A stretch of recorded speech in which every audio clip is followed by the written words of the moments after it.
reverencia por la vida. Reverencia por la vida en todas sus manifestaciones, en todas sus expresiones, en todas sus modalidades, en todos sus reinos, en todos sus planos. Reverencia por la vida. Esa reverencia por la vida ha sido puesta en valor por grandes maestros y maestras, sabios y sabias, a lo largo de la historia de la humanidad. Y se plasmó en esta expresión tan bella, tan honda, reverencia por la vida, de la mano de una persona que vivió en el pasado siglo XX, una gran persona, también un sabio, que acumuló multitud de dones y talentos. Fue músico, teólogo, médico, de las primeras personas que puso en marcha lo que hoy llamamos ONGs, que entonces no se llamaban así, en África para atender en hospitales a las personas más necesitadas. Y este hombre, llamado Albert Schweitzer, recibió el Premio Nobel de la Paz en el año 1952. Y Albert Schweitzer acuñó este término, recogiendo esa sabiduría que viene de muy antiguo, el término reverencia por la vida. Y él, hablando de la reverencia por la vida, habla de la reverencia hacia todo ser sintiente, hacia todo lo que se vive. Y a colación dice algo que estoy convencido que muchos y muchas de los que estáis aquí, yo desde luego también, hemos sentido.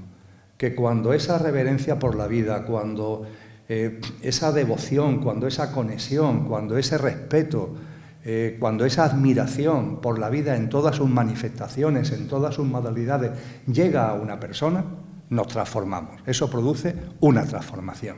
Ya no vemos la vida de la misma manera. Hay un antes y un después cuando se nos abren los ojos de la reverencia por la vida. Para ahondar en esta reverencia por la vida, al hilo de lo que aquí nos convoca, es cierto, amigos y amigas, que topamos con un problema. ¿Cuál es el problema? Que la reverencia por la vida va unida ineludiblemente a una visión trascendente de la vida y de la existencia. ¿Qué es esto de una visión trascendente? Pues un entendimiento de la vida, de la existencia, de la naturaleza, de los demás seres humanos y de cada uno de nosotros mismos, que va más allá de la apariencia, que va más allá de lo perecedero que hay en nosotros y que hay en la vida, y que gracias a la visión trascendente vamos percibiendo que hay una esencia más allá de la apariencia. Hay algo que está más allá de lo que cambia, más allá de lo que es impermanente. Hay algo en todo, también en nosotros y en la vida, que es imperecedero, que es constante, que es permanente, algo muy hondo, algo muy íntimo. Esa es la esencia que gracias a la visión trascendente podemos percibir. Lo podemos percibir en nosotros mismos. Y no está mal recordar, porque estamos en una sociedad donde la trascendencia se ha expulsado, donde lo trascendente se ha desterrado. No se quiere hablar de lo trascendente. Todo es superficial, evanescente, material, demasiado material y materialista, como también tendré ocasión de subrayar a lo largo de los próximos minutos. Y esa expulsión de lo trascendente, que ya fue anunciada, fijaros, en la transición del siglo XIX al siglo XX, ese gran filósofo que fue Friedrich Nietzsche, nos alertó de que estábamos matando a Dios. Estamos matando a Dios. En la obra La Gaya Ciencia hay un personaje en el apartado 105 que es el loco. Y el loco anda por las calles de la ciudad buscando a Dios. Y la gente se ríe de él. Ya está aquí este loco buscando a Dios. ¿Has encontrado a Dios? ¿Lo has encontrado ya? Y hay un momento determinado que este loco en la plaza de la ciudad se dirige a la gente y dice: no he encontrado a Dios, porque a Dios ha muerto, y ha muerto porque lo hemos matado nosotros. Claro, cuando Friedrich Nietzsche nos habla de que Dios ha muerto y que lo hemos matado nosotros, no está haciendo referencia a que hayamos cogido por el cuello y estrangulado a un señor de barba blanca que vive más allá de Júpiter. No, está haciendo referencia a que la visión trascendente de la vida la hemos expulsado de lo personal y de lo colectivo. que estamos perdiendo la capacidad de percibir eso que está más allá de lo que está a simple vista. Eso es matar a Dios.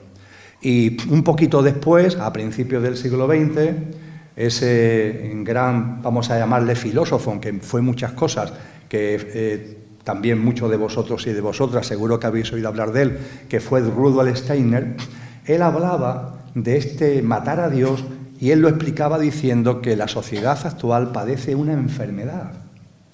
La enfermedad de que ha perdido la capacidad de percibir lo que está más allá de la apariencia, de lo que está más allá de lo material, la capacidad de percibir lo divino y lo trascendente.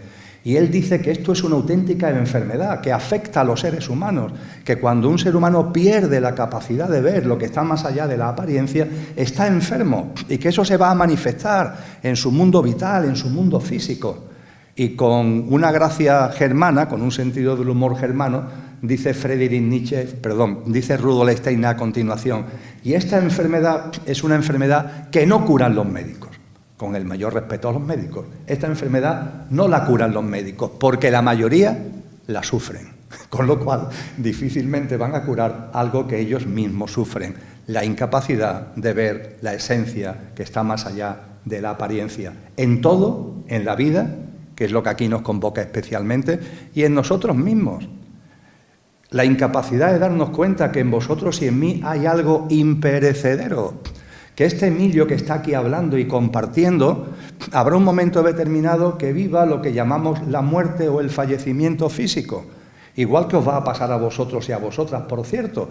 Y no se trata de alarmarnos ni de ser portador de malas noticias, pero creo que todos somos conscientes que desde la personalidad, nuestro pequeño yo físico, emocional, mental y la personalidad a ello asociada, todos somos conscientes que es perecedero, ¿verdad?, que es pasajero.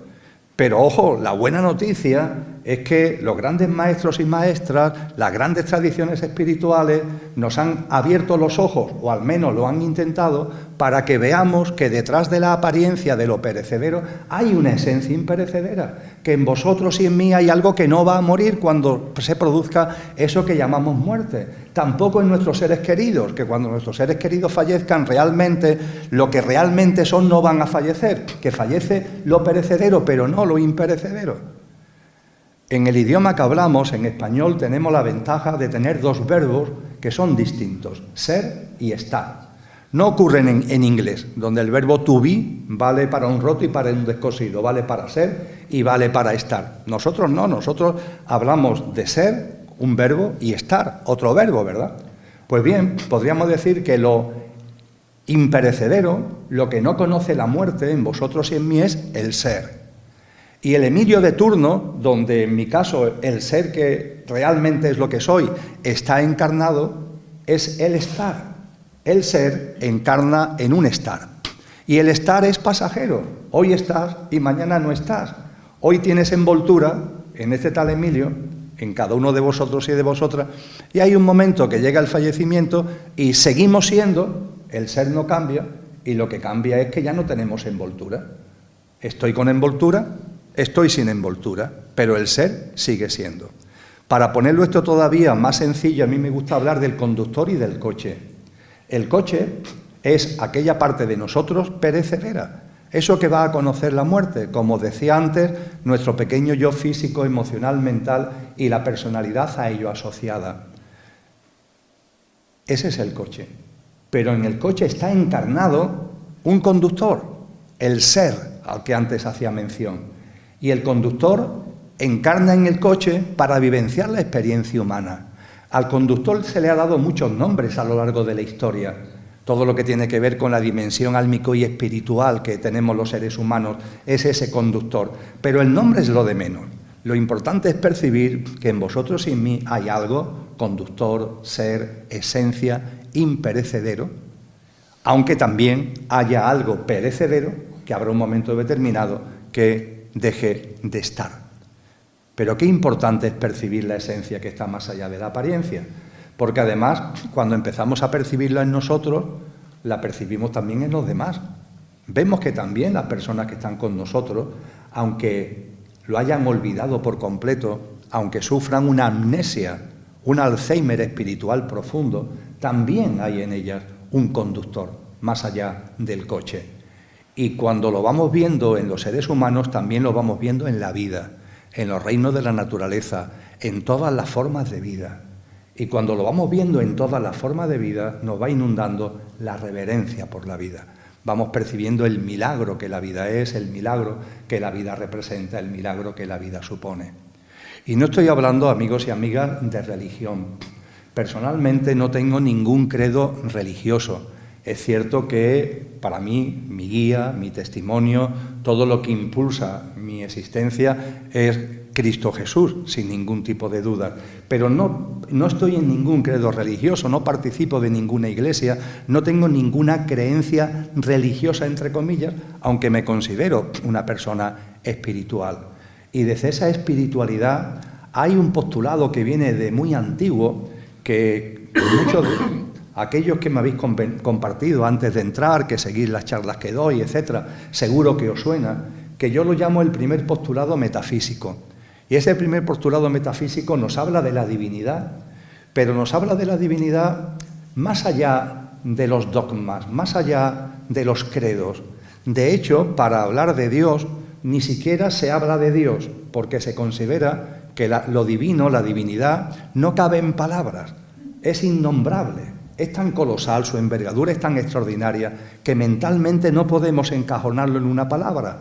De ahí que en este postulado a lo divino, a la divinidad, se le llame aquello. Una forma vaga, si queréis, de expresarlo. En el diccionario de la Academia Española es lo que llamamos Dios, pero en este postulado que viene de muy atrás es aquello. Y nos dice este postulado, aquello que no tiene origen, es origen de todo lo originado. Y al ser origen de todo lo originado, se encuentra presente e inmanente en todo lo originado. San Juan de la Cruz, quien no ha oído hablar de él, lo llamó la divinal esencia. La divinal esencia que todos atesoramos, porque aquello que no tiene origen es origen de todo lo originado. Y al ser origen de todo lo originado, se encuentra presente, inmanente, subyacente en todo lo originado, en todas las formas de vida y también en cada uno de nosotros. La divinal esencia, repito, a la que hizo referencia, por ejemplo, San Juan de la Cruz y a la que han hecho mención muchos místicos y místicas a lo largo de la historia. Y a partir de ahí, fijaros, cuando admitimos como hipótesis para la consideración, esto ni hay que creérselo ni no creérselo. Yo propongo que lo admitamos como una hipótesis. Bueno, puede ser que exista aquello que no tiene origen y que es origen de todo lo originado. Y claro, si es origen de todo lo originado, se encuentra presente, inmanente en todo lo originado. Vamos a admitirlo como hipótesis para nuestra consideración. Fijaros que si admitimos esto como hipótesis, ¿qué significa? Que todo lo originado, el universo entero, todas las formas de vida que pueda haber en el universo y desde luego todas las formas de vida que hay en este maravilloso planeta han surgido de lo mismo, están impulsados por lo mismo y tienen un mismo impulso, porque lo que no tiene origen origina todo y por tanto impulsa todo. Eso hace que desde antiguo se hable de que la vida entera, la del cosmos en todas sus plasmaciones, tiene un sentido, porque al ser impulsado por algo que es uno y es lo mismo, ese impulso es el mismo para toda la vida y la vida tiene un sentido. Los que estéis de alguna forma más cercanos a las tradiciones orientales, hay un término que es un vocablo chino antiguo que por Occidente se ha dado a conocer en las últimas décadas, que es Tao, el Tao, T-A-O, el Tao. ¿Qué es el Tao? El Tao es ese, precisamente, el sentido de la vida. Hay un principio primordial que todo lo impulsa y como todo tiene el mismo impulso, la vida entera tiene un sentido. Es precioso cuando lo vamos percibiendo. La vida a la que estamos aquí teniendo como argumento fundamental tiene un sentido. Pero en paralelo también se nos dice que con relación a ese sentido, las formas de vida que tenemos conciencia, que somos autoconscientes, tenemos percepción de que existimos, de que somos, las formas de vida que tenemos autoconsciencia, como somos los seres humanos, tenemos, fijaros qué preciosidad, libre albedrío para vivir alineados con el sentido de la vida o a contramano del sentido de la vida. Es decir, la vida tiene un sentido, pero teniendo un sentido, tú y yo podemos vivir alineados con ese sentido o a contramano de ese sentido, en armonía y en sintonía con ese sentido o a contramano de ese sentido. Esa es la gran libertad que tenemos los seres conscientes, que podemos elegir en cada momento de nuestra vida, de nuestra existencia, si vivimos alineados en sintonía y en armonía con el sentido de la vida o a contramano del sentido de la vida. Esto está expresado de muchas formas a lo largo de la historia. Es especialmente emotivo, conmovedor, diría yo, como lo expresa Platón, el gran maestro y filósofo griego, allá por el siglo V aproximadamente antes de Cristo. Platón, cuyo maestro fue Sócrates, nos dejó muchas obras, pero hay una especialmente intensa que son sus diálogos con Sócrates. Dos grandes almas, dos seres maravillosos. Y en el libro La República de Platón se recoge el diálogo muy extenso sobre muchos temas que mantiene Platón con su maestro, Platón con Sócrates. Y en la parte final, ya cuando está terminando el libro, se habla de lo que hoy llamamos una experiencia cercana a la muerte. Bastante curioso que hace 2500 años, en un libro que está en los tomos de la filosofía clásica, se hable de lo que hoy llamamos una ECM, una experiencia cercana a la muerte. Es decir, alguien que se muere, pero resulta que después no se ha muerto y vuelve a la vida, y mientras que ha estado muerto, pues tiene una serie de experiencias que después nos cuenta. Hoy en las redes sociales, en los canales, en los medios de comunicación, hay una enorme cantidad de testimonios sobre experiencias cercanas a la muerte. Pues bien, hace 2500 años ya, en esos diálogos de Platón con Sócrates, se nos narra una ECM de un soldado armenio llamado que cuenta su experiencia cercana a la muerte. Y en ese contexto se escenifica el momento en el que las almas van a volver a encarnar, en el que las almas, podríamos decir en el lenguaje que hemos dicho antes, nuestra dimensión álmico-espiritual, la esencia, el ser, va a volver a encarnar en este plano. Y se dice que cuando las almas, la vuestra, la mía, desde el plano de luz, vamos a volver a encarnar en este plano, hay una especie de sacerdotisa, una especie de maestra llamada la Quesis, que se dirige a las almas y le dice: almas pasajeras, no lo olvidemos, venimos aquí de paso, este no es nuestro sitio, entre comillas, venimos aquí de paso, venimos y después nos vamos. Almas pasajeras, vais a volver a encarnar. Y le dice a continuación: cuando encarnéis, encarnáis porque habéis querido encarnar en libre albedrío, y tener en cuenta, una vez encarnadas, que la virtud estará a vuestro alcance. Que la hagáis vuestra o no, depende solo de vosotras, porque Dios es inocente. Muchas veces nos preguntamos: ¿por qué pasa esto? ¿Por qué pasa aquello? ¿Por qué hay sufrimiento? ¿Por qué hay dolor? ¿Por qué hay esta catástrofe? Y hay personas que dicen: ¿y Dios esto cómo lo consiente? ¿Dios por qué no hace algo? Recordemos esta frase maravillosa del diálogo entre Platón y Sócrates: Dios es inocente.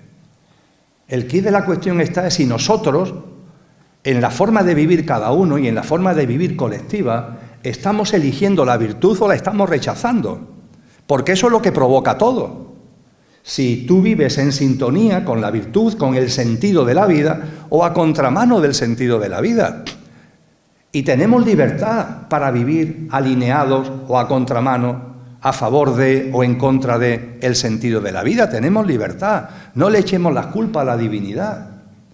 Protestaríamos y diríamos que no somos libres si el sentido de la vida fuera obligatorio. Es decir, si el sentido que tiene la vida, todas las formas de vida, lo tuviéramos que seguir forzosamente, entre comillas, permitirme la expresión coloquial, protestaríamos. No somos libres, no podemos vivir de otra manera. Pues sí, se puede vivir de otra manera, puede vivir alineado con el sentido de la vida o a contramano, tenemos libertad para ello. Que hagamos nuestra la virtud o no, depende de nosotros. Almas pasajeras, no lo olvidemos que estamos aquí viviendo la experiencia humana. No le echemos la culpa a la divinidad. Y claro, el que vivamos en sintonía con el sentido de la vida o a contramano del sentido de la vida, amigos y amigas, eso tiene consecuencias. Somos libres de vivir a favor o a contramano del sentido de la vida. Pero si vives en armonía con el sentido de la vida, eso tiene consecuencias. Y si vives a contramano del sentido de la vida, eso tiene consecuencias. ¿Por qué hay tanto dolor, tanto sufrimiento, tantas injusticias, tanta desigualdad, tanta miseria? Porque vivimos a contramano del sentido de la vida. Y podríamos profundizar algo más. ¿Qué significa esto de vivir a contramano del sentido de la vida? Y después también hablaremos de qué significa vivir en sintonía con el sentido de la vida. Pero vamos a hablar de lo que significa, en primer lugar, vivir a contramano del sentido de la vida. Bueno, la primera manifestación del estar a contramano del sentido de la vida, la primera manifestación es que olvidamos lo que somos. Ya está. Alzheimer. Amnesia. Olvido de lo que eres.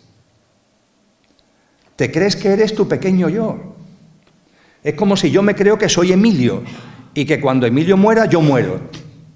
Vamos, yo estoy muy agradecido a este coche, que es Emilio, le estoy muy agradecido, me está permitiendo estar aquí compartiendo con vosotros y con vosotras, me está permitiendo experimentar esta vivencia humana, le estoy muy agradecido a este tal Emilio.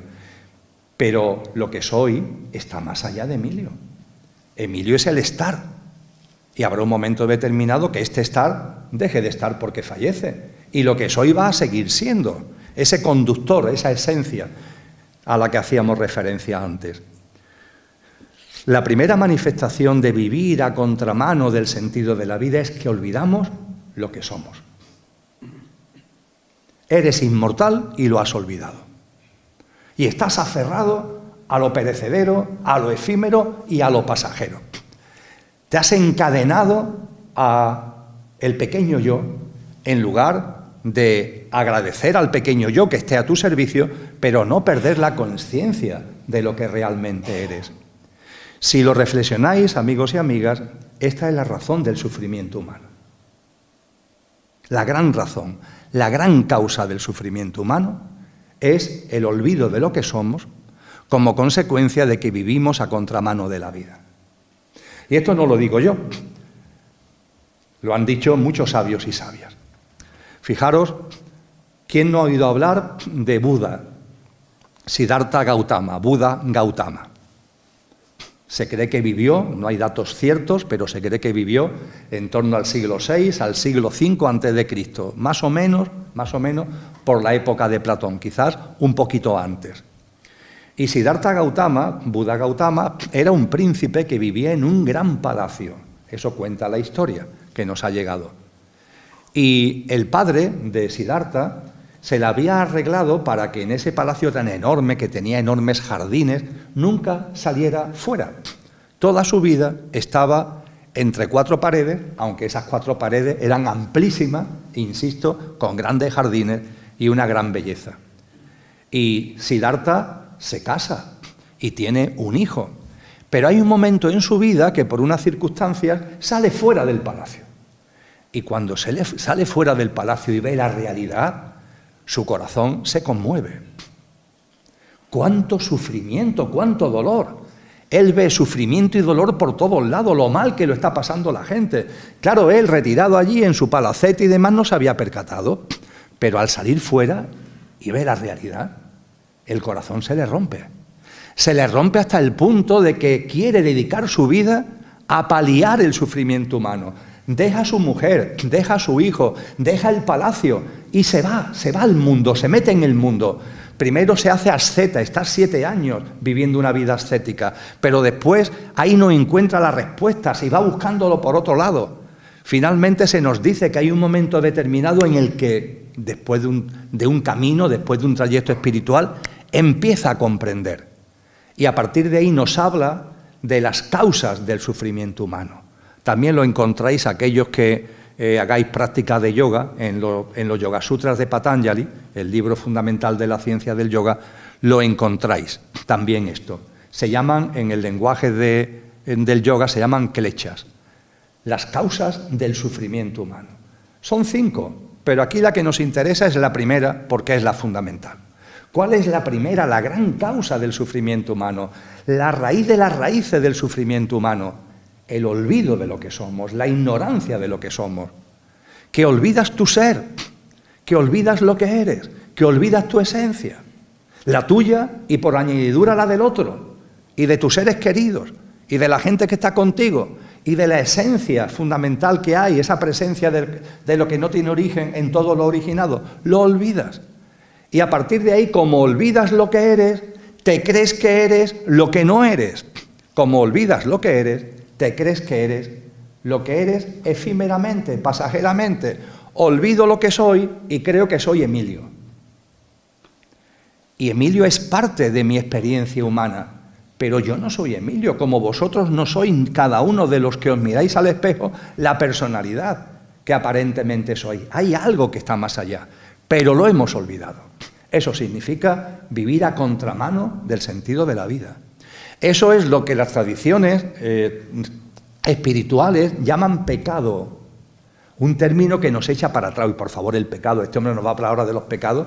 Voy a hablaros del pecado. ¿Qué significa pecado? Lo utiliza el término Platón también en sus obras. Todos los maestros y maestras han hecho referencia al pecado. Pero el pecado no significa culpa, no significa castigo, no significa lo que el dogmatismo religioso nos quiere hacer creer. El pecado es una palabra del griego clásico que significa alejamiento. Alejamiento. Alejamiento. Concretamente, Platón lo utiliza para poner de manifiesto una flecha que se tira y en lugar de dar en la diana, no da en la diana y se aleja, y se aleja, y se aleja. Eso es pecado, el alejamiento de lo divino, el alejamiento de la esencia, el alejamiento de nuestro ser. Nos alejamos de lo que somos. Ese es el pecado. Y es un pecado, entre comillas, un alejamiento del que venimos arrastrando hace mucho tiempo, hace muchas reencarnaciones, que venimos arrastrando ese alejamiento. Por eso se habla de un pecado original que desde el dogmatismo se nos explica que pasa de padres a hijos y nos quedamos así sorprendidos, que yo nazco con un pecado que viene de mi padre y mi padre de su padre, ¿sabe? Esto no tiene ningún sentido. No, es que no estamos hablando de algo genético, estamos hablando de algo álmico. Es que nuestras almas, la vuestra, la mía, hace tiempo que en las encarnaciones nos fuimos alejando. Fuimos olvidando lo que es, fuimos olvidando lo que somos, nos hemos ido alejando y hemos construido una sociedad y ahora nos empezamos a dar cuenta que está muy alejada de lo que es y de lo que somos y de la divinidad y de lo real.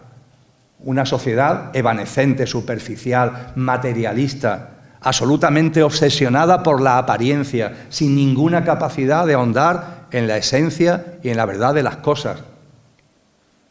Esta es la primera manifestación de vivir a contramano del sentido de la vida, que olvidamos lo que somos y a partir de eso nos creemos que somos lo que no somos. Y como muy bien nos enseña la ciencia del yoga, como muy bien nos enseña Buda, ahí está la razón fundamental del sufrimiento humano, la raíz básica del sufrimiento humano. Y no termina aquí lo de el vivir a contramano del sentido de la vida. Porque ¿qué sucede cuando yo me identifico con Emilio? Que todo tiene que estar al servicio de Emilio. Todo al servicio de Emilio. Quiero poner la vida al servicio de Emilio. En lugar de que Emilio esté al servicio de la vida y al servicio de lo que soy, Emilio, toda la vida tiene que estar al servicio de Emilio. ¿Qué es lo importante en la vida? Lo que a Emilio le gusta. ¿Qué es lo que hay que evitar? Lo que a Emilio le disgusta. Pero estamos locos. Sí, lo estamos. Y juzgamos a la vida. Esto está bien, esto está mal. ¿Y por qué está bien o está mal? Porque me satisface o no me satisface, porque me agrada o porque no me agrada. Cada uno de nosotros juzgando a la vida. A esta vida maravillosa que tenemos delante la juzgamos continuamente. Sucede, fijaros, porque es un ejemplo maravilloso, con la climatología. Vamos a ver, si el día amanece soleado, el día es soleado. Si el día aparece lluvioso, el día es lluvioso. Si el día tiene viento, el día es ventoso. Pues nosotros, en nuestras categorías y en función de lo que nos conviene, decimos que el tiempo es malo o es bueno. Y ahí en las televisiones nos salen unos señores y una señora que nos dicen, mañana va a hacer mal tiempo, o mañana va a hacer buen tiempo. Pero por favor, ¿tan locos estamos? Si llueve, llueve, si hace sol, y es la vida que se está expresando en la diversidad, pero no, la diversidad le tenemos como terror, ¿sabéis? Porque en esa diversidad, claro, hay cosas que a nuestra mente le gustan, otras que no le gustan, y oye, qué trabajón, vamos por la vida juzgando a la vida, continuamente juzgando a la vida. Somos como magistrados que estamos todo el día juzgando a la vida, esto está bien, esto está mal, estoy de acuerdo con esto, estoy en desacuerdo con esto. Probarlo en cualquier reunión de amigos y de amigas, sacar un tema de conversación del que sepáis que nadie tiene ni idea, ¿eh? Sacar un tema de conversación del que nadie tenga ni idea. Veréis que inmediatamente todos empezamos a opinar. Vamos a ver, si es la primera vez que escuchas esto, guarda silencio, infórmate. Pues no, inmediatamente se empieza a opinar. Ayer por la tarde se nombró a un cardenal papa. Y en cuestión de minutos ya estaba todo el mundo dando su opinión sobre Robert Provost, que hoy es León XIV. Al momento todo el mundo estaba dando la opinión, me parece bien, me parece mal. Vamos a ver, pero ¿tú sabes algo de este hombre? ¿Sabes algo de su trayectoria? Hombre, vamos a tener un mínimo de conocimiento de causa. No.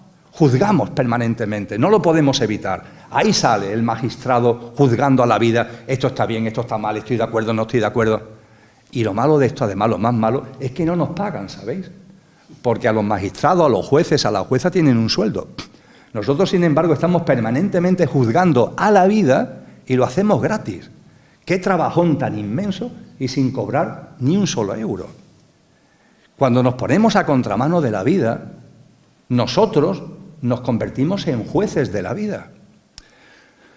Mirad, hace 400 años hubo un gran sabio, que seguro que habéis oído hablar de él, llamado Galileo Galilei. Galileo Galilei hace 400 años no fue el primero que lo dijo, ¿eh? Ya lo habían dicho algunos antes como Ptolomeo, pero en fin, creo que los libros de historia casi dicen que fue él el primero, que se pronunció públicamente como científico diciendo: la Tierra no es el centro del universo. Porque se creía que la Tierra era el centro del universo, es decir, la Tierra está en el centro y todo el universo gira en torno a la Tierra. El Sol gira en torno a la Tierra, la galaxia gira en torno a la Tierra, el universo gira en torno a la Tierra, todo gira en torno a la Tierra. Había ese convencimiento. Y Galileo Galilei, que observaba el cosmos, dijo, no, la Tierra se mueve, ¿sabéis? No es el Sol el que se mueve en torno a la Tierra, es la Tierra la que se mueve en torno al Sol, y el Sol se mueve por el universo. La Tierra se mueve, la Tierra no está fija y el universo moviéndose a su alrededor. Lo cogió la Inquisición, lo acusó de hereje y lo empezó a torturar. Y claro, cuando lo estaban torturando, pues el hombre dijo, mire usted, yo no quiero que me torturen, no quiero morir aquí en medio del martirio. No tuvo, vamos a llamarlo así, la entereza, pero en fin, hay que ponerse en su lugar también para entender su posición, ¿verdad? Y cuando lo estaban martirizando en un momento de por favor, que he recapacitado y tenéis razón. Qué tonto he sido, cómo he podido pensar que la Tierra se mueve. Claro que tenéis razón, la Tierra no se mueve, la Tierra está fija y es el centro del universo. Cuenta la historia que le dieron varios tortazos más y lo dejaron en libertad a los pocos días. Y también cuenta la historia que pasaron muchos años, ya era muy mayor Galileo Galilei, estaba en el lecho de muerte por enfermedad. Y ya no lo podían matar porque se estaba muriendo. Y entonces fue cuando dijo aquello, esa frase célebre en italiano de Eppur si muove. Y sin embargo, se mueve. Claro, ¿cómo no va a moverse la Tierra, por favor? Claro que se mueve. La Tierra no es el centro del universo. Han pasado 400 años. La Inquisición mantuvo esto como una herejía hasta 1812, como quien dice, hasta ayer. Pero, en fin, han pasado los años y hoy yo creo que nadie mantiene la idea de que la Tierra es el centro del universo. Y si alguien dijera que la Tierra es el centro del universo, nos sonreiríamos, ¿verdad? Bien, Ciertamente nadie dice que la Tierra sea el centro del universo. Yo no conozco a nadie que diga eso, pero conozco así de gente que dicen la Tierra no, pero yo sí soy el centro del universo. Yo sí, por favor, porque todo debe estar a mi servicio, la vida entera a mi servicio. La naturaleza, todas las formas de vida, las personas que me rodean. Eso en psicología tiene un nombre, la cosificación de las personas. Las personas están a mi servicio para darme placer, para satisfacerme, y desde el centro del universo que soy yo, todo lo juzgo. Y lo que me conviene lo llamo bueno, lo que no me conviene lo llamo malo. Habrá mayor alejamiento del sentido de la vida, habrá mayor alejamiento de la realidad.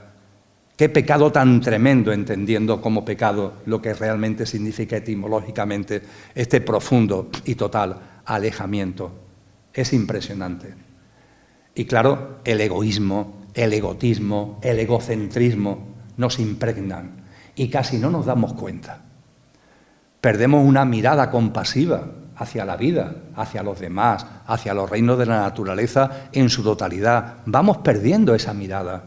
Yo diría que la hemos perdido, la estamos algunos, me imagino que si estamos en esta sala, será por eso para que empezamos como a recobrar un poquito la vista, estamos como empezando a recobrar la vista que hemos perdido para ver la realidad de las cosas. Tanto yo, tanto egoísmo, tanto egocentrismo, perdemos la compasión, la empatía, la solidaridad, la cooperación, la mano tendida, nos metemos en nuestro mundo cerrado, estéril, en nuestro hábitat que llamamos de confort, aunque como dicen muchos psicólogos es un hábitat de mentira existencial, que nunca te va a dar felicidad, que nunca te va a dar plenitud, y lo sabes, pero ahí sigues, eres incapaz de abandonar esa dinámica de vida alejada del sentido de la vida, alejada de lo que realmente es y alejada de lo que realmente eres. Y en ese contexto de estar a contramano del sentido de la vida, el antropocentrismo. El ser humano, yo el primero soy el centro del universo, y yo y mi especie, el ser humano. Los demás están a nuestro servicio. Todas las formas de vida están al servicio del ser humano, del género humano. Esta visión absurda, ridícula, donde no hay una mirada de respeto a la vida, no hay reverencia a la vida, no hay respeto, ni hay ningún tipo de sensibilidad con relación a la vida. Esta forma tan absurda es lo que se llama antropocentrismo, que va unido al especismo. Es que nuestra especie es superior. Nuestra especie no es superior. Es verdad que el ser humano tiene una autoconsciencia que, por lo que sabemos, no hay en otras formas de vida que hay en este planeta. Pero ¿qué nos han enseñado los maestros y maestras? Que eso no es un privilegio, eso es una responsabilidad. El que tengamos una capacidad mental, una capacidad de discernimiento, una capacidad de disquisición, el que tengamos una autoconsciencia de que somos, de que existimos, eso que caracteriza al ser humano no es un privilegio, es una responsabilidad. Podríamos decir que las otras formas de vida forman parte de nuestra misma familia y son como hermanos pequeños. Pero esos hermanos pequeños los tenemos que respetar, los tenemos que cuidar. No podemos abusar, no debemos abusar de ellos, no debemos violentarlos, no debemos infligirle dolor y sufrimiento. Cristo Jesús fue muy claro en esto. ¡Ay de aquellos que le hagáis daño a uno de estos pequeñuelos! Lo dicen los evangelios con toda claridad. ¡Ay de aquellos que le hagáis daño a alguno de estos pequeñuelos! Los pequeñuelos, en las palabras de Cristo, son todas las formas de vida inocente, vulnerable. Son los niños, sí, pero también son los animales, también son todas las formas de vida inocentes, vulnerables, que tenemos la responsabilidad de cuidarlas. No como privilegio, todo lo contrario, la responsabilidad de dar un servicio, de atender sus necesidades, de guiarlas por el camino evolutivo. La reverencia por la vida es una llamada clara a dejar atrás el antropocentrismo, el especismo, el considerarte el centro del universo, yo y los míos como centro del universo. Es una llamada, un gran clamor que te invita a ver la vida de otra forma. ¿Y qué otra forma hay de ver la vida? Alineado con el sentido de la vida. Y ese alineamiento con el sentido de la vida, ha habido ya tantos hombres y mujeres que nos han dicho en qué consiste. Y como decía hace un momento, mi referente es Cristo Jesús. Y Cristo Jesús no puede ser más claro. ¿Qué significa el vivir en sintonía, alineado con el sentido de la vida? Hay un diálogo en el Evangelio de Juan, de Cristo Jesús, con un gran rabí judío, que era como un discípulo discreto. Podríamos decir que en el momento final determinante, en el momento de la pasión, en el momento de la crucifixión, esta persona, permitirme la expresión, sale del armario. Y de ser un seguidor discreto de Jesús, aparece en la crucifixión para estar con él. Y pone de manifiesto que admira y que sigue las enseñanzas de Cristo. Y es un rabí judío, es una persona notable dentro del ámbito judío. Me refiero a Nicodemo. Y hay un diálogo en el Evangelio de Juan entre Cristo Jesús y Nicodemo. Y le dice Jesús a Nicodemo, Nicodemo, hay que nacer de nuevo, hay que nacer de nuevo. Y Nicodemo se queda mirándolo con los ojos muy abiertos y le dice, pero maestro, ¿cómo puedo volver al vientre de mi madre? Claro, como dice que hay que nacer de nuevo, Nicodemo dice, ¿y cómo vuelvo otra vez al vientre de mi madre?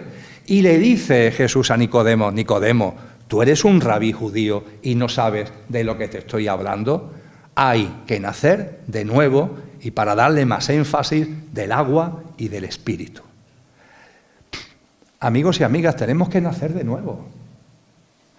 Para ir recuperando esa mirada que hemos perdido, para ir saliendo del alejamiento en el que estamos, para ir recobrando el sentido de las cosas, para ir saliendo de la amnesia de lo que es y de lo que somos, tenemos que nacer de nuevo. Y nacer de nuevo no es volver al vientre de nuestra madre, no. Es aquí ahora empezar a vivir de otra manera. Tienes que morir a una forma de vida. Hay que morir a una forma de vida. La del pequeño yo, la del egoísmo, la del egotismo, la del materialismo. Tienes que morir a esa forma de vida. Cristo es contundente al respecto. Tienes que morir a esa forma de vida. Y al morir a esa forma de vida resucitas, naces de nuevo, viviendo en coherencia con lo que eres y con lo que es. Y una coherencia con lo que eres y con lo que es, que Él además nos pone toda una serie de prácticas de vida para que veamos en qué consiste, cómo se plasma ese nacer de nuevo. Ahí tenemos el célebre Sermón del Monte o de la Montaña, capítulos 5, 6 y 7 del Evangelio de Mateo, donde Cristo nos desgrana la práctica de vida, que significa nacer de nuevo.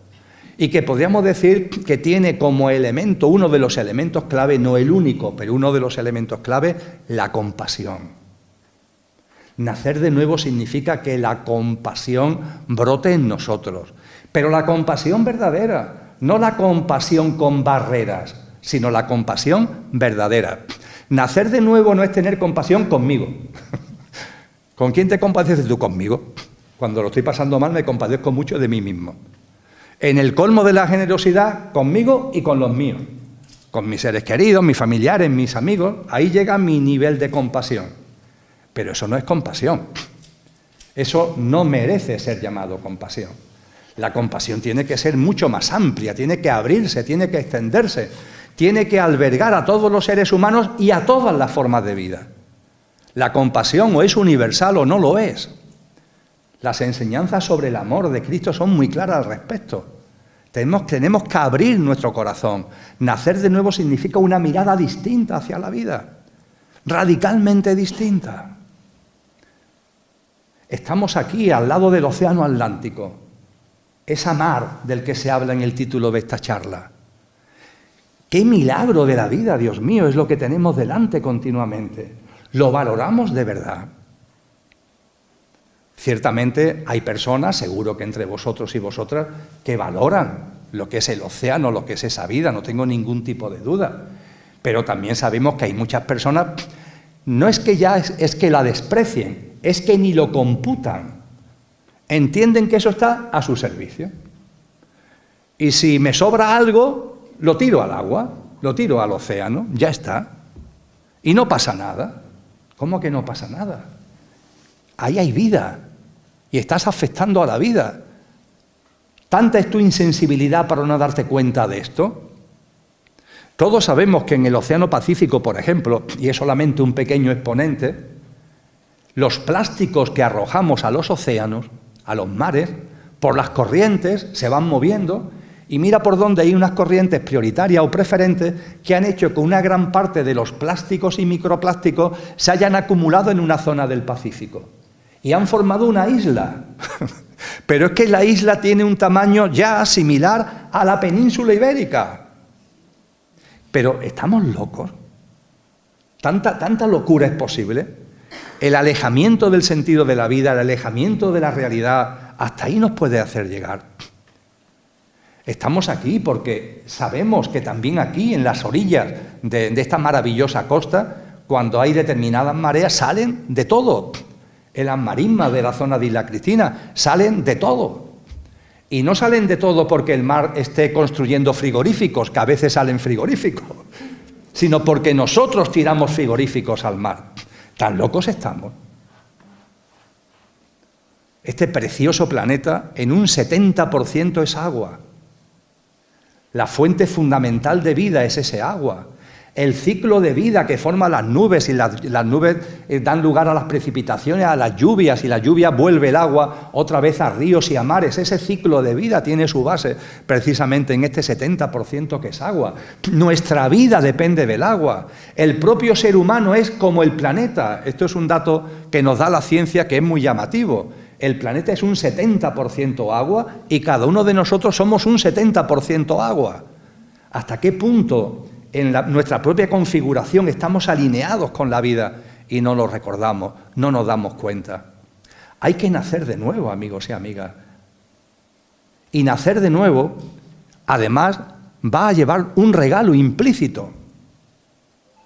Ese regalo implícito es tener una vida más plena, más genuina, más verdadera, empezar a comprender la verdad de las cosas, empezar a comprender la verdad de nosotros mismos. Y esa compasión hacia todo va a tener una repercusión en nosotros, haciendo nuestra vida más, insisto, más plena, y que la denominada felicidad vaya apareciendo en cada uno de nosotros. La felicidad no está fuera. Esta sociedad que ha matado a Dios, esta sociedad alejada de la verdad, esta sociedad que vive a contramano del sentido de la vida, busca la felicidad fuera. Y eso es un disparate. La felicidad es el estado natural de nuestro ser. Y para experimentar la plenitud y para experimentar la felicidad, tienes que poner en valor, tienes que hacer que tu ser se haga presente.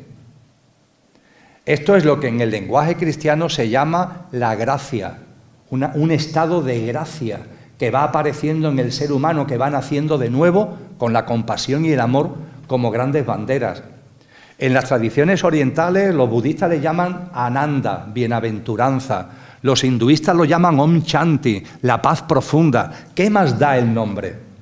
Lo importante es que eso que aspiras en tu interior, porque todos aspiramos a tener una vida que pueda ser plena, que pueda ser llena, eso no se encuentra fuera, eso no se encuentra en lo material, eso no se encuentra en lo superficial, eso no se encuentra en los hipermercados, en los centros comerciales, eso no se encuentra en el mundo externo.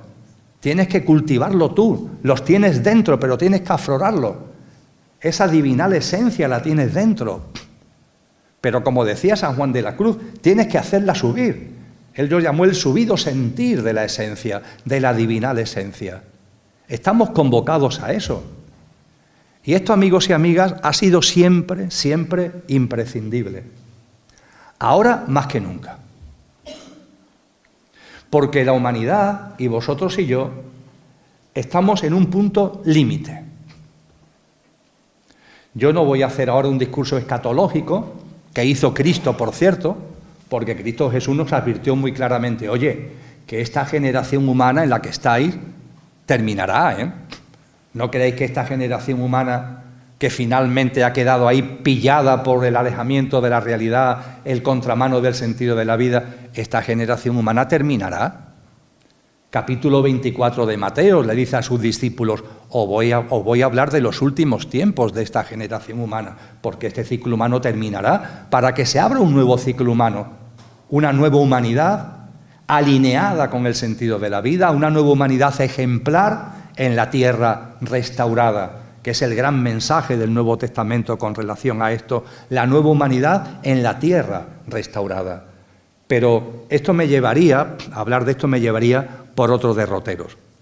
Quiero ahora centrarme en lo que son los mensajes de Cristo Jesús con relación al momento en el que estamos viviendo, este momento límite en el que estamos viviendo. El que estemos en un momento límite se debe, amigos y amigas, a algo que los estudiosos han llamado transhumanismo. A la mayoría todavía casi ni nos suena la expresión, pero está adquiriendo cada vez más peso y más presencia. El transhumanismo. ¿Qué es el transhumanismo? El transhumanismo es una tendencia creciente a pensar, a creer, buscando la felicidad fuera, que la plenitud del ser humano está en imbricarse, en hacerse uno con la tecnología. Llevamos siglos infelices, sin una vida plena, sin sentirnos realmente satisfechos de cómo estamos viviendo, que no es una satisfacción de fuera, es algo que tiene que aparecer dentro, esa gracia, ese ananda, ese chanti al que hacía mención antes. Y en estos momentos, en lugar de nacer de nuevo, como reclamaba ya hace 2000 años Cristo, en lugar de nacer de nuevo, ¿qué es lo que decimos? Bueno, hasta ahora no lo hemos conseguido, pero ahora con las tecnologías esto va a cambiar, que esto va a cambiar de verdad. Hay gente que ya no se da cuenta o empieza a olvidar de que lleva una vida mediocre, una vida mísera, un trabajo que no le gusta, unas relaciones personales con las que no está contento, etcétera, etcétera, pero eso sí, ahí están las tecnologías. Yo, gracias a las tecnologías, tengo un avatar, ¿sabéis? En el metaverso me he creado un avatar y con ese avatar yo hago experiencias maravillosas. En las clases que todavía este curso he dado con chicos y chicas de 25 a 35 años, muchos de ellos me dicen, ¿relaciones de pareja para qué? ¡Uf! ¡Qué lío! Yo me basto conmigo mismo o conmigo misma. Con las nuevas tecnologías, mira, yo tengo unas gafas, ¿sabes? Yo me pongo las gafas y es como si tuviera una persona delante. Y no me peleo con ella, ¿sabes? Tengo mi relación sexual, me toco, no sé qué, no sé cuánto, y termina, lo apago y se acabó. No hay ningún problema de convivencia, ni de pensar una cosa o pensar otra. Cada vez hay una tendencia mayor a considerar que las tecnologías nos van a dar la felicidad. E incluso el transhumanismo nos lo vende como un éxito evolutivo. ¡Qué maravilla! Dentro de no mucho podremos tener sensores en el cerebro, implantes en nuestro organismo, y estaremos conectados a la nube, y tendremos unas grandes capacidades mentales, y podremos hacer una cosa y otra, y yo podré crear mi mundo virtual y artificial. ¿Habéis visto la película Matrix? Es esto es. El transhumanismo es la versión moderna, la versión actual de la película Matrix. ¿Recordáis en la película Matrix, la primera entrega, después vinieron secuelas, la primera entrega de 1999, ¿la recordáis cómo vivían los seres humanos? Grandes colmenas y en cada celdita de la colmena había un ser humano. Y el ser humano aquí tenía unos enchufes a la realidad virtual. Y el ser humano no estaba viviendo la vida, estaba constreñido en una celda, pero estaba enchufado a una realidad virtual y creía que estaba viviendo la vida. Mentira, es algo virtual, artificial. Esto es lo que estamos ya viviendo, amigos y amigas. Eso sí, como las tecnologías han avanzado, ya no necesitamos cables aquí, porque la tecnología es inalámbrica. Ya no necesitamos cables, estamos conectados inalámbricamente. Y ya no necesita nadie meternos en celdas, nos metemos nosotros solos en nuestras propias celdas. Somos nosotros los que nos encerramos cada vez más en ese mundo virtual y artificial. Miramos a esta sociedad transhumana que se está formando y realmente cada uno de nosotros está viviendo en su celda, conectado inalámbricamente a una realidad virtual y artificial que llamamos vida cuando no es vida. Somos una especie de zombies que hemos convertido la vida en mera supervivencia. Y esto no nos gusta escucharlo, pero es lo que ocurre y lo que está ocurriendo si no nacemos de nuevo.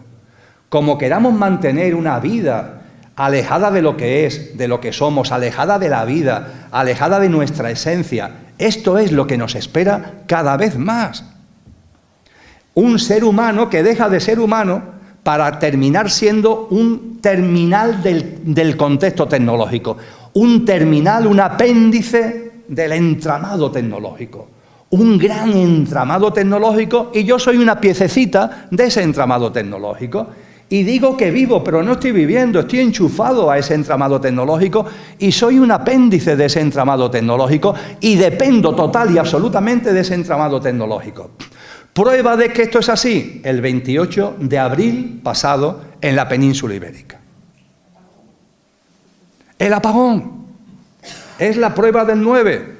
¿Qué sucede cuando falla la electricidad? Y eso que fue unas poquitas horas, que no sabemos qué hacer. Dependemos tanto del entramado tecnológico que cuando el entramado tecnológico se apaga porque no hay electricidad, nos quedamos que no sabemos lo que hacer. Los trenes se paran.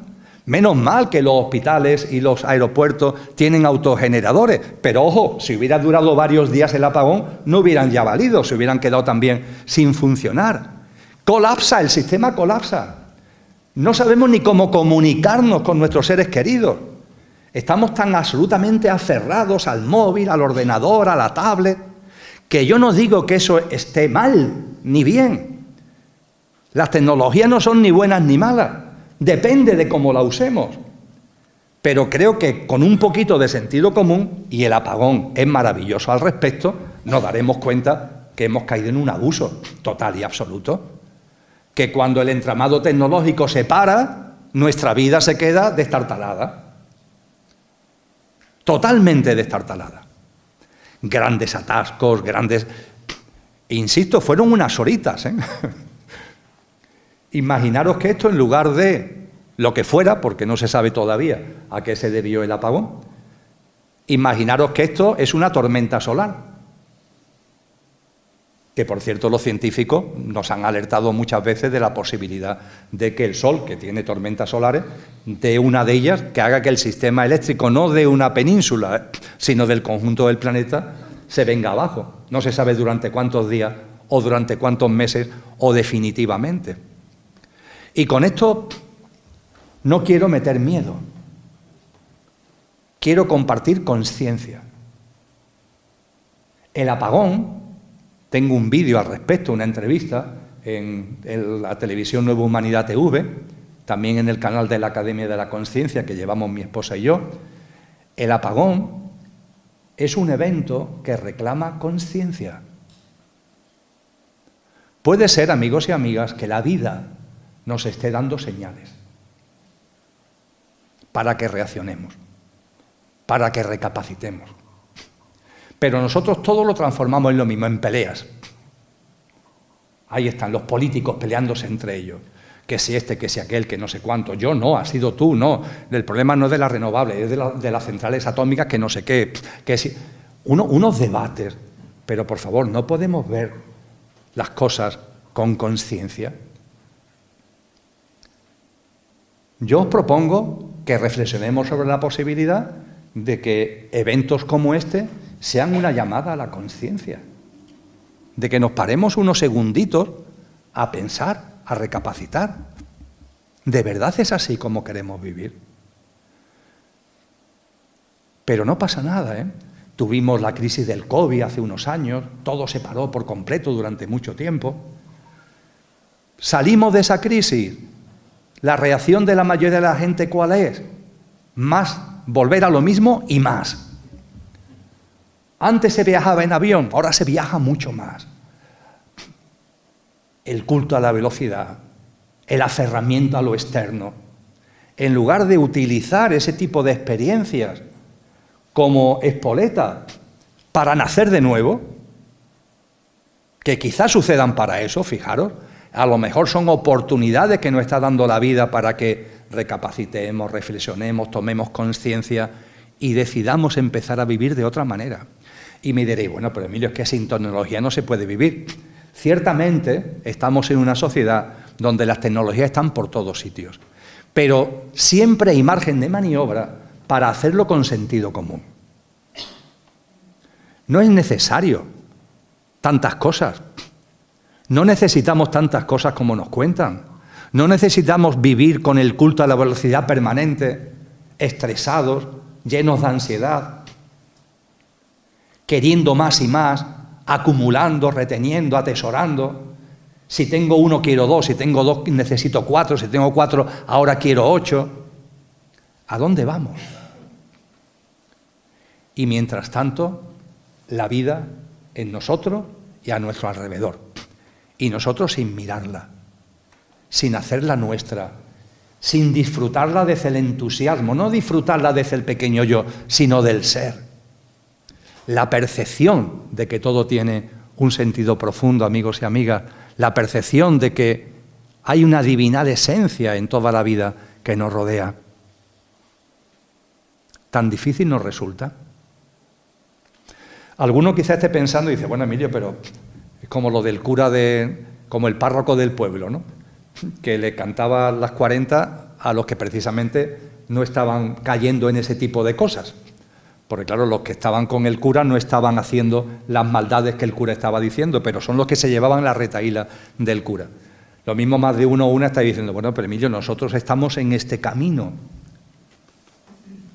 Y esto tendrías que decirlo en la plaza del pueblo, como hizo el loco de Nietzsche. Tiene que salir a la plaza del pueblo. Bueno, quizás haya que salir a la plaza del pueblo. Pero también creo que hemos aprendido que la mejor forma de verdad transformar las cosas es empezar por uno mismo y a raíz de ahí, al hilo de ello, el ejemplo. Las cosas no cambian por el hecho de querer cambiarlas. ¿Quién de nosotros no ha oído hablar de Blas Infante? Padre de la patria andaluza. Pero Blas Infante, su obra, mucho más que política, es espiritual.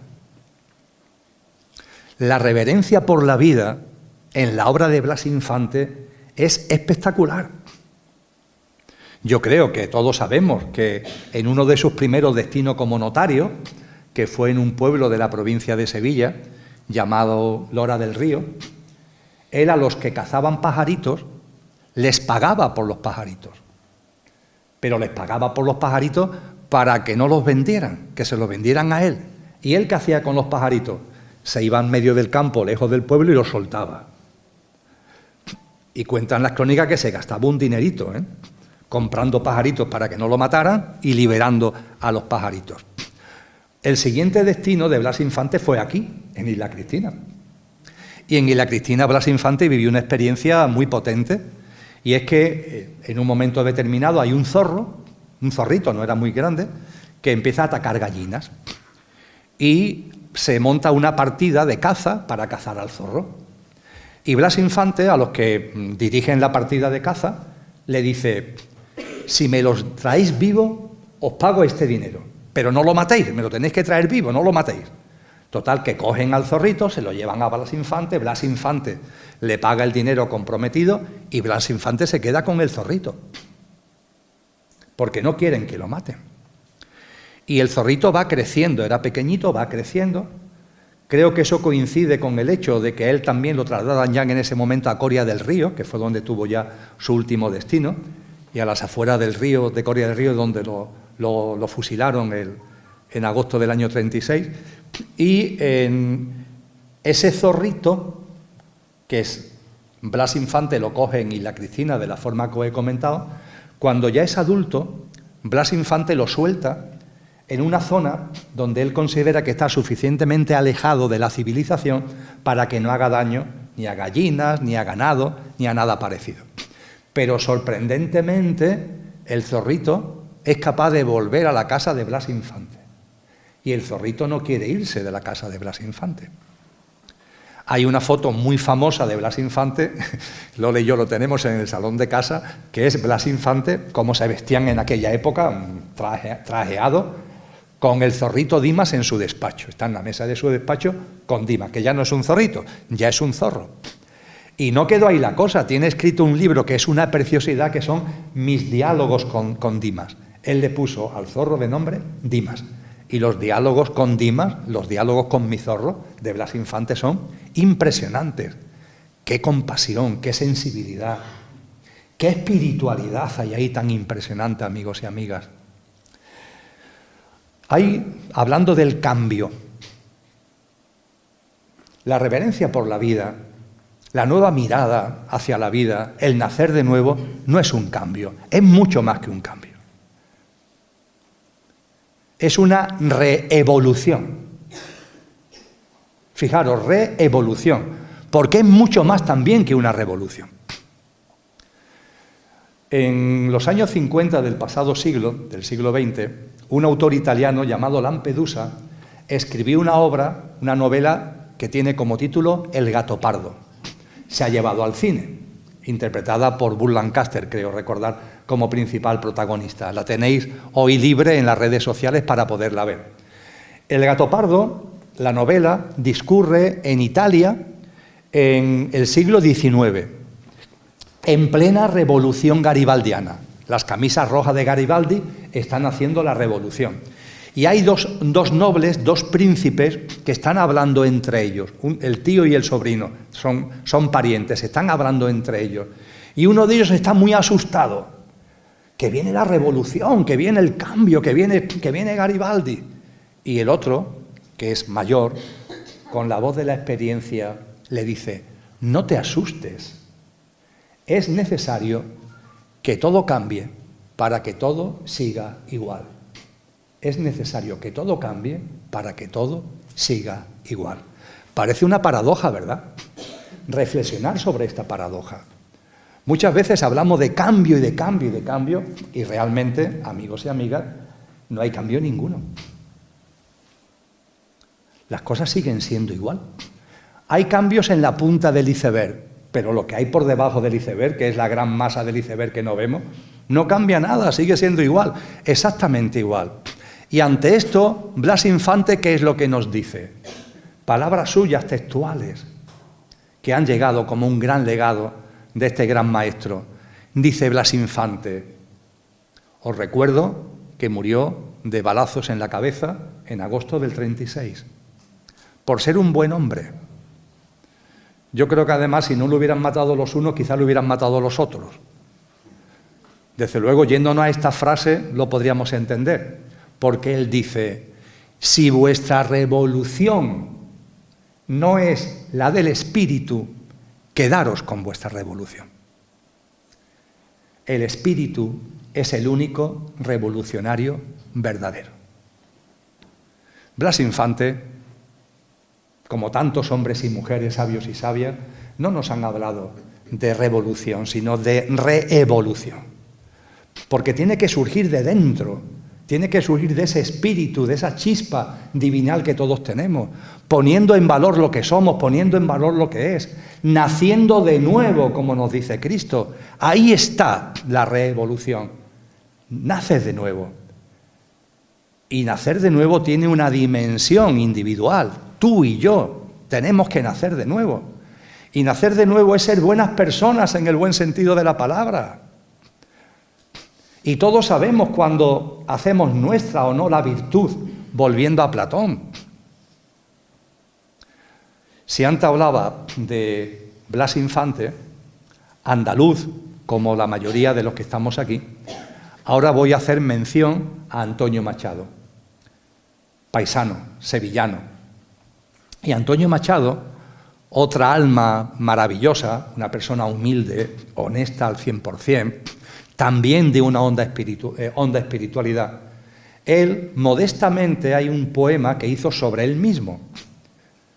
Se llama Retrato. La tiene versionada en cántico en Joan Manuel Serrat, en las famosas composiciones que hizo Serrat sobre la poesía de Machado. Y en ese retrato, que como es del propio Blas Infante, hoy lo llamamos, Antonio Machado, hoy lo llamamos autorretrato, él dice de él mismo que soy una buena persona en el buen sentido de la palabra. Tan difícil es ser una buena persona en el buen sentido de la palabra. Tan difícil es que vayamos poniendo en valor lo mejor de nosotros mismos. Tan difícil es que dejemos de juzgar a la vida y la hagamos nuestra. Tan difícil es entender de que nuestra especie, la humana, no está por encima de las demás y que es una vida maravillosa donde todos tenemos una relación esencial en lo más importante, en ese trasfondo, en esa esencia que está en todas las modalidades de vida.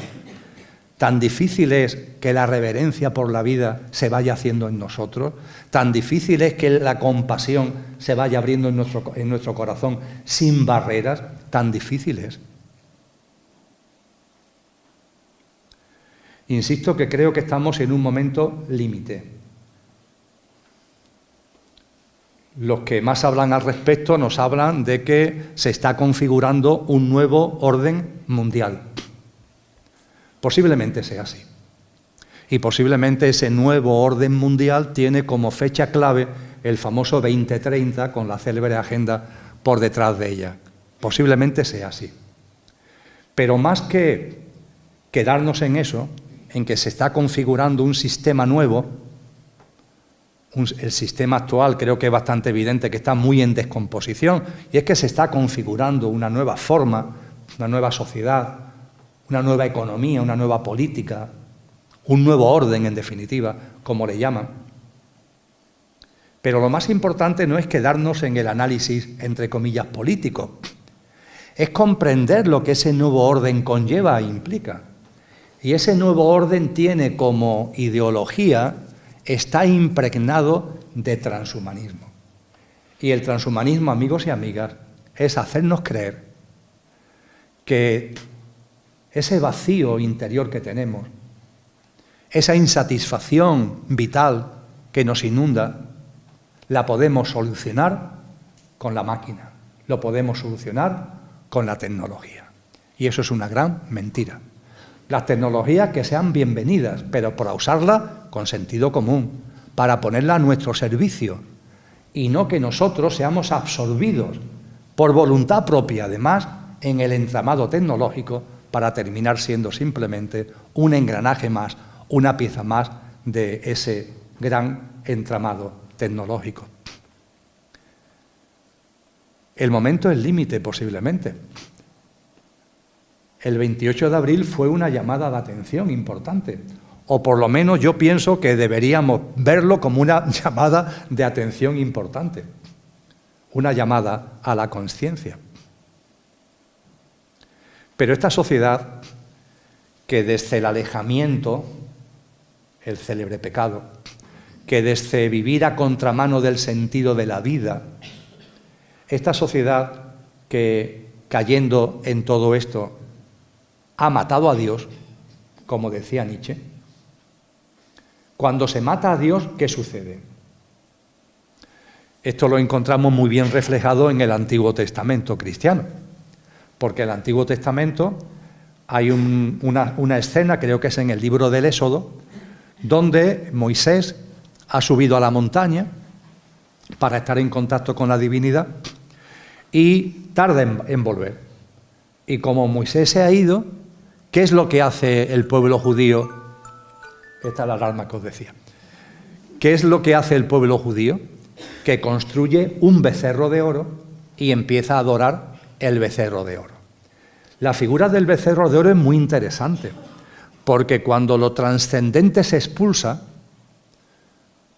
cuando lo divinal se expulsa, cuando la mirada más profunda se destierra, el ser humano en su inconsciencia, ¿qué es lo que hace?